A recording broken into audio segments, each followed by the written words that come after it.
Hello, Andrew here. Welcome to Lecture 8 Lecture 8 in the Designing Digital Content in the Youth Work module. This lecture, we're going to continue on from where we left off in the last one, just about, basically developing project-based work and realistic deadlines as part of the broader sort of production process, stages of the production process. So in this lecture, we're going to cover a number of ends of this, mostly around, to take up on this more involved approach, really, that we're looking at when it comes to, models of participation. So I just want to put this in here to flag it once more that we're looking at, ideally we want to attain youth-initiated shared decisions with adults, where young people are totally involved with the subject matter of what they're trying to discuss and are at the forefront of the technologies that they're using to do that, all with the support of a youth worker or an adult who is supporting and providing any sort of other assistance to that end. But essentially we want youth-initiated projects. That's what we're looking to.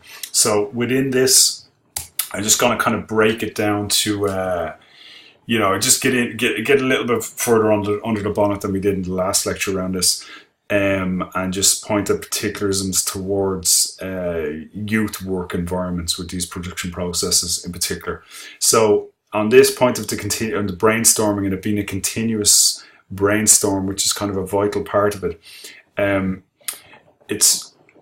believe it to be a part of the learning, both personal and interpersonal development, of be it one-to-one or group projects, or even working with youth workers and finding a different, there's different ways of discussing things that wouldn't have been discussed that way before, mostly around digital media or different technologies which have to this point been consumed by young people rather than things that they've taught to make themselves. So that concept of critical thinking and of an evolution of a project comes across through that as well, where, assumptions or things that were kind of held as values or, just taken as norms go challenged and are kind of re-evaluated and re-emerge in a different sort of context, all through young people originating their own work, essentially. That's where we want to arrive at with this. So just to break down two aspects of this, really. So we look at one-to-one project-based work. We're looking at what we'd actually want young people to get out of this. And it's not a definitive list by any means. It's just, this is my list of what I would kind of look for and how I would see it kind of coming across in terms of digital media being used to develop, for the betterment of young people, essentially, and where you might arrive at with that. We'll take up on more official versions of this later on, but I just want to kind of go through my take on it from doing digital projects in particular. So you're looking at simply the development of skills in the first place, be it learning and personal development. That can be like as simple as the development of like the skills of articulating a point, or, being able to kind of express an opinion, or, feeling confident enough to ask a question or to challenge some sort of other point, really, all the way through to being able to have a positive can-do of picking up a new piece of equipment or an application on a computer and attempt to learn it by themselves and to develop that, capacity to do that themselves. We also look towards the coherence of issues and topics related to a project. So we're looking at, be it the roles involved and the amount of layers of that, of how many people might be involved in completing something like that, what particular steps might be involved in that, from recording something to putting it into a computer, to editing it, to mixing it, to, putting different effects on it, to, having to do that 5, 6, 10 different times until you get it exactly the way you want it to be and the way you imagine it to be, and all those things kind of, leading to a certain sort of coherence around digital media production processes, essentially. Next, kind of related to the first one, the development skills, we look at the technical competence and the learning around that. And this is kind of where it gets interesting straight away, because it can become very quickly indirect about, being able to bring in concepts of constructive criticism can come around this, of, it's talking about a particular creative endeavor or a particular task that has to be done, rather than any sort of, anything directed at a young person. Which is all kind of, can be new for a lot of young people in particular when it comes to that. Another place where that sort of, just to kind of take up, where that can be taken on, the constructive criticism can be taken up in the referencing of other, in other, projects or other things that take their interest, be it a computer game, a movie, a music video, or a piece of music, whatever like that, where you've just this room for a constructive criticism about what's good, bad, indifferent about that, how it might be offensive to some people and not offensive to others, or why something is funny, or why something is scary, or why something is inappropriate. All these conversations can happen in the same guise like that. And again, like I said, for things that are kind of consumed and taken as norms, this can be a real revelation to young people in particular when they start to look at the world this way, and it really help with developing a critical thinking model for themselves. And this is reinforced directly by being applied in learning elsewhere, that then it kind of goes into how they would look at different types of media, or different types of games, or different types of messages that come off, be it through advertising or all these sorts of messages that young people receive every day. And it just engages them with a critical thinking model, or the apparatus to begin to think about things this way, as if they're looking under the bonnet rather than they would have previously. And again, to my mind, this has a direct knock-on with them then being able to develop their own initiative around a lot of these things, because they now have this apparatus to go out and look at the world a certain way. And then obviously one thing is looking at it a certain way, one thing is critiquing it a certain way, and the other is then to kind of, to impose yourself or apply yourself back onto that then. And that being something where, as a creative or an expressive form, which can come with the developing of initiative to do that, really, as a back of, no longer just simply consuming things and assuming that they're normal, in that sort of regard. It also allows the, building of resilience and confidence through all this, and start to ask questions either of themselves, their perceptions of things, or youth workers or other young people who they might be engaged in doing project work with.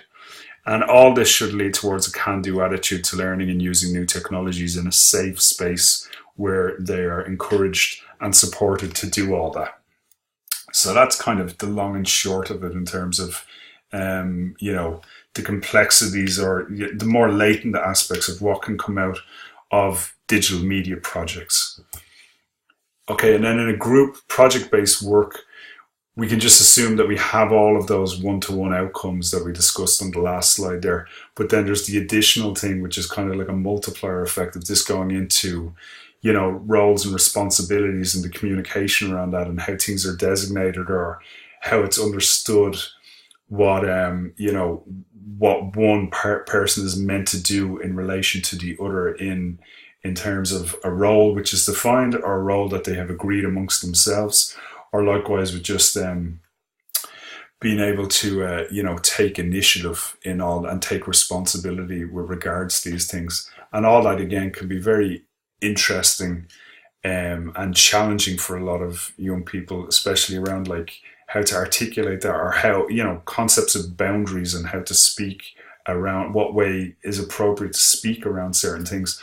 All of this is in the mix then, and becomes a point of discussion and a really interesting youth work tool that can happen within a digital project like this. Also discussing the project on an ongoing basis and learning to articulate oneself and listening to others being vital skills. And these are all life skills that we're looking at across all of this, and these ones are particularly, expansive, or potentially allowing for that sort of critical thinking again, and the confidence that comes with that, and feeding a curiosity to be able to ask questions as much as listen to answers from others, and all that being vital.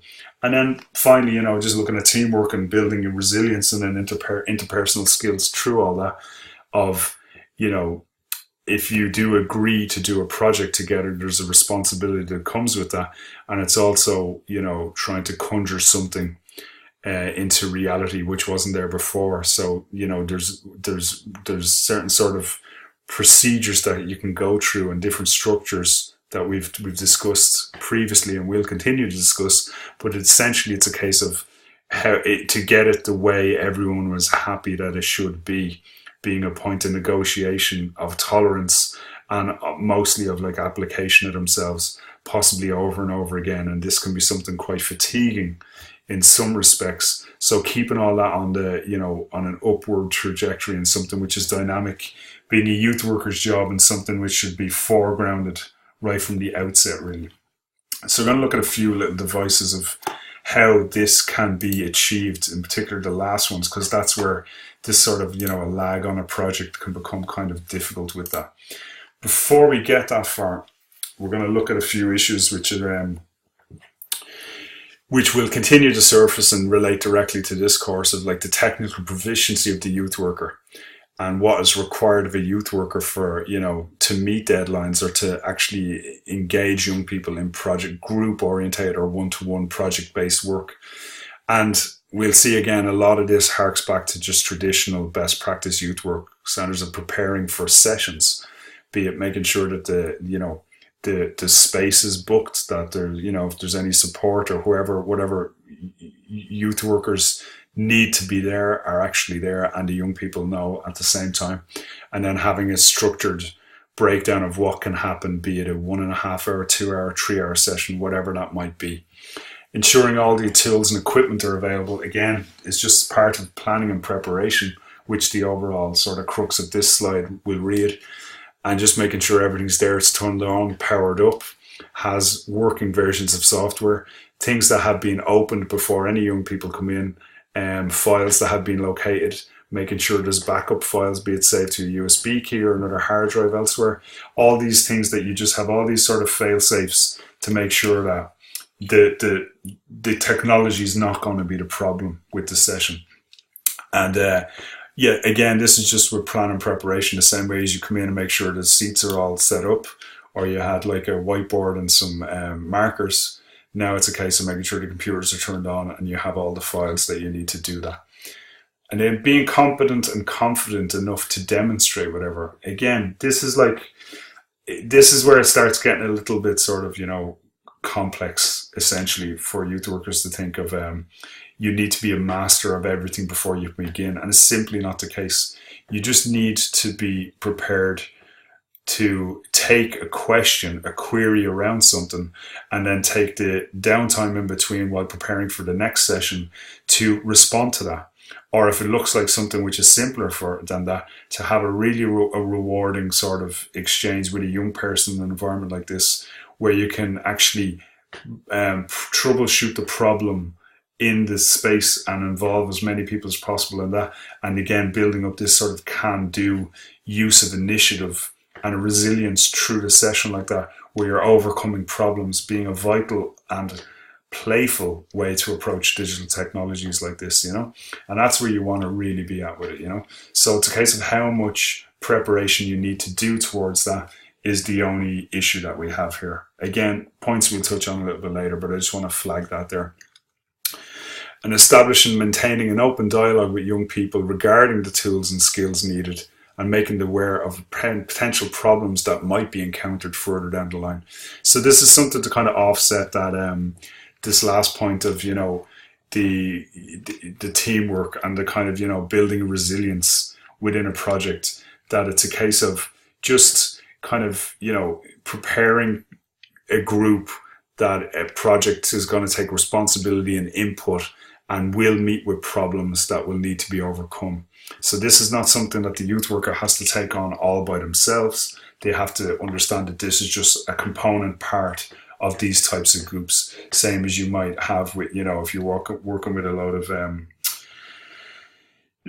younger at-risk people with attention deficits or whatever sort of, you know, anything that looks like an additional on top of a group that you might have to work with young people, or, you know, and just another element. The element here happens to be that the technology and the skills that are needed we may encounter problems through that for whatever number of reasons of us trying to ask the computers to do something and something going wrong.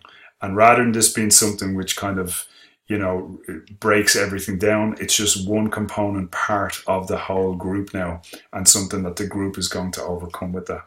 And again, there's a lot of learning around this again. But thankfully, with a lot of this sort of stuff, just with the power of computing and, how the crossover between different technologies and file types and, operating systems, even as this has become all, much more ubiquitous, these problems have receded. So they're not as kind of, defining or destructive to a project as they might have been previously. And that's one thing that really needs to be flagged as well, just to be aware of that. But there is always the potential of something going wrong and it taking a little bit of consideration, which something that could be fixed in 5 minutes, 10 minutes, an hour, or else, it looks like it's eating up the whole session time. So you just put it to one side and work out a version of it before the next session. That's where you'd want to get to really with that. So these are the other kind of, youth worker proficiencies to remember. You don't need to be an expert to begin any of this. The planning is the key. You only need to be one step ahead of the young people in terms of the next session, in terms of the technology, how they're going to use it, and all these things are going to be understood, very quickly over time of what they want to do, basic input-output models. And then when they want to be more creative with it, how can I do this? How can I do that? You can find that out through using the application and becoming confident in it. You can encourage them to find it out for themselves. And at very least, if it looks like it's taking too much time or there's a problem that's going to emerge from it, you can take time yourself outside of the group session and prepare for the next session. And again, just to underline it again, that this is all direct extension of more traditional youth work.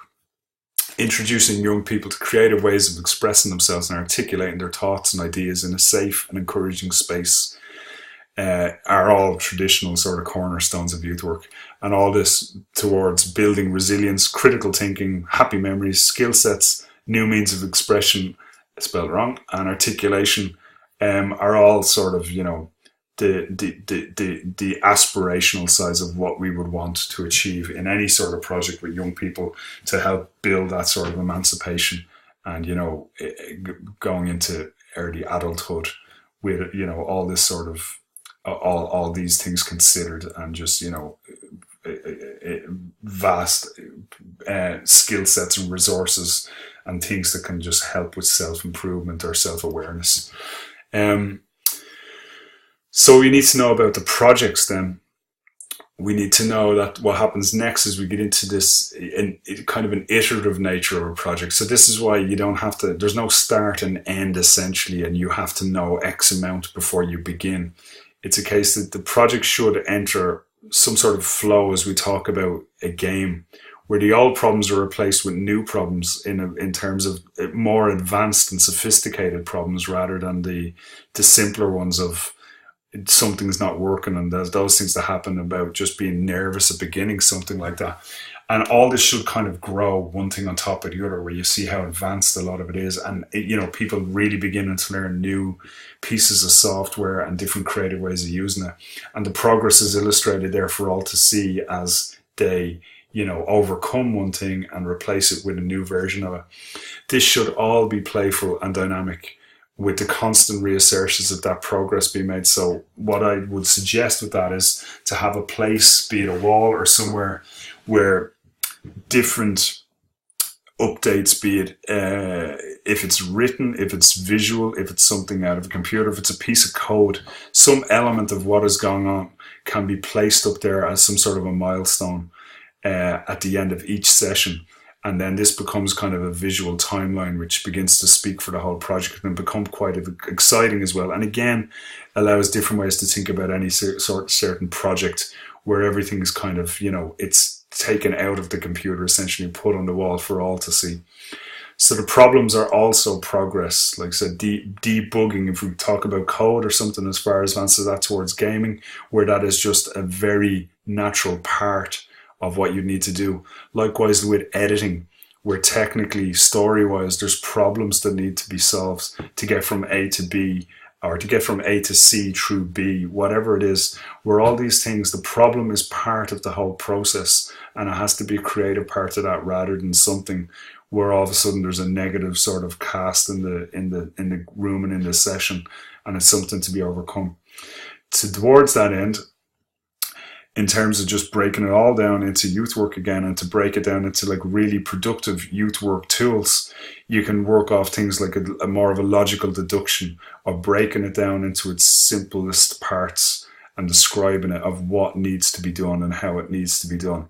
And once people begin to hear that back, in particular with young people, or in particular with youth workers, in terms of trying to manage in groups with young people, it can give this sort of a new groundwork or a foundation for what needs to be understood before it can move forward.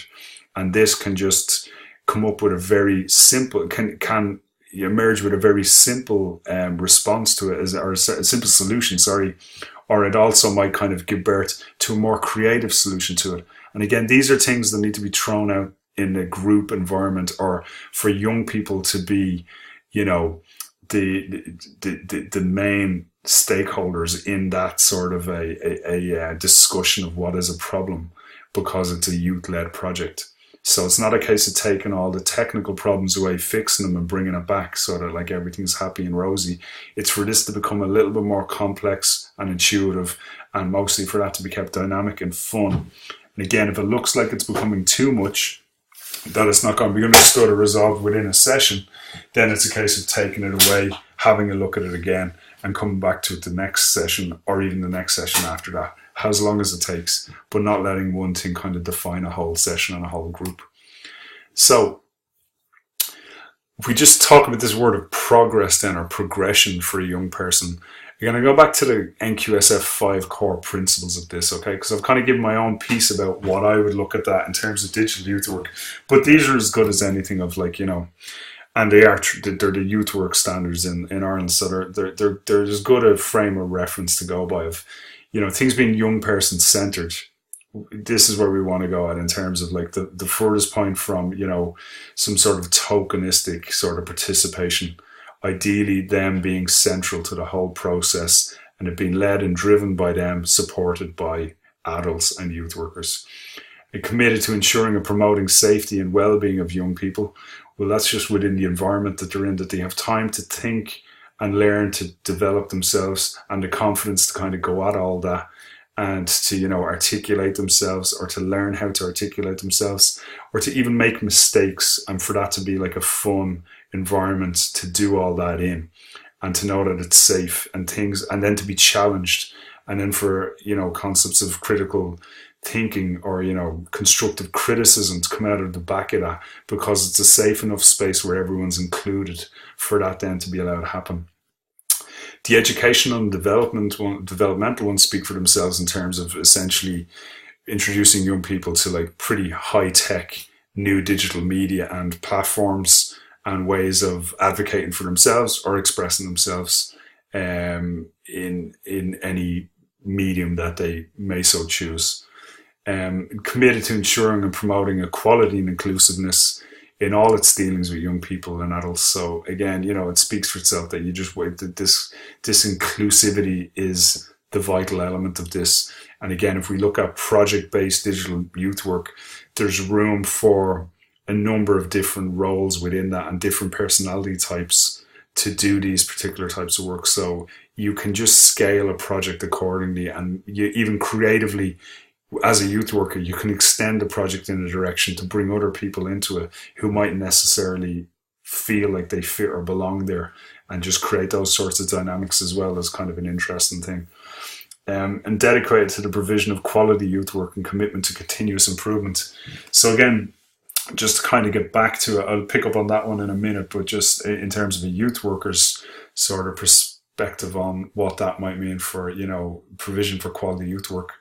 But this is all regarded as, this would be regarded as progressions, and, the core principles of, engaging with young people through youth work. So within the digital worker perspective, we have the progress for digital youth work, which is the same, fulfilling the core principles and framework. Much the same. And but also what you're going to be doing is growing a resource of templates and an archive of project examples for incorporating digital media and digital skills into youth work, be it in your particular centre, with the young people you're working with peers of those young people, or other people who, you're basically building your own shorthand of projects for other young people to see and to have seen their peers having created, which is a really interesting dynamic, rather than having to reference YouTube with some, sort of other project. That if it's their own one coming through, that is a really interesting dynamic that can kickstart something a lot quicker, and you find that you can get onto more sophisticated work very quickly because that frame of reference is already built, or the frame of familiarity that goes with that is already built from seeing their peers having done it before. In terms of delivering on best practice youth work, you're building illustrations of that can be used as strong frames of reference for evidence-based program outcomes, which is, what youth workers need to deliver when we talk about the NQSF core principles. And indeed, just using the NQSF model to evolve and deliver a digital media project as well is another, really interesting another interesting component to attach to a project, I suppose. We'll leave it there. But, and this is kind of the Irish context of it with the NQSF, but it's just, you can apply the same standards of the youth work to that, really. I just want to bring the digital media towards the youth work rather than it looking like something alien like that. It's just one other thing that needs to be broken into modular parts. That's all I've really been trying to impress with these slides. So, progress for digital youth worker and young person together. It also produces very rich and memorable life experiences and artifacts to that end. Like, people get older and they have a video or a song or some sort of digital artifact which they produced before, can be a really enriching thing, and that's something that shouldn't ever be overlooked, really. And it's something that kind of fixes in time, which is a very interesting thing, that it doesn't change. If someone has filmed or has made a film with themselves when they're 17, looking back on it when they're 23, they're still 17 there. Likewise, if they're 10, looking at it when they're 17, they haven't aged in terms of the film. So it's a really interesting mirror to be able to, for a young person to be able to hold up to themselves and to measure themselves emotionally and physically next to how they looked and their memory of that experience previously to where they are at now. And that can be a really interesting tool, in particular with at-risk young people, and just producing kind of fonder memories of, things that they would have worked on being a vital thing and a really helpful support. It gives the templates to allow both young people and youth workers to scale and grow the complexity of projects. As I said earlier, it's just like you've got this shorthand now of a peer group doing it, so you don't need to explain it to young people in your own youth centre or in your own locale anymore, because they've seen it happen. So that allows it to grow in complexity. And allows the young people to kind of choose what they might, having more complex ideas about what they would want to do next, having achieved the more basic ones previous. And likewise with the youth workers, having gone through that with group or one-to-one scenarios where there's the benefit of all the learning there with the templates of project files built and everything that can be easily replicated again or copied and pasted and used for something else even, And all this enables both young people and youth workers to assess and reevaluate the full potential and technologies and the equipment available to them, no matter how limited that may seem. So, that's all we're really aiming towards there, between open source, free software, devices to record or film, found footage, found sound, sampling, whatever you want to do. There is definitely scope for, everyone to have the means to achieve something like that. And it depends how sophisticated they want to get that to, really. That's the only issue with that. So that's pretty much it on that one. Next one, we're going to talk about completing, polishing, critiquing, and showcasing the work. And again, the benefits that come across from that and where all that can arrive to. So I'll see you in that next lecture. Any questions in between? please feel free to drop me an email and I'll happily answer them. Okay, thanks. Bye.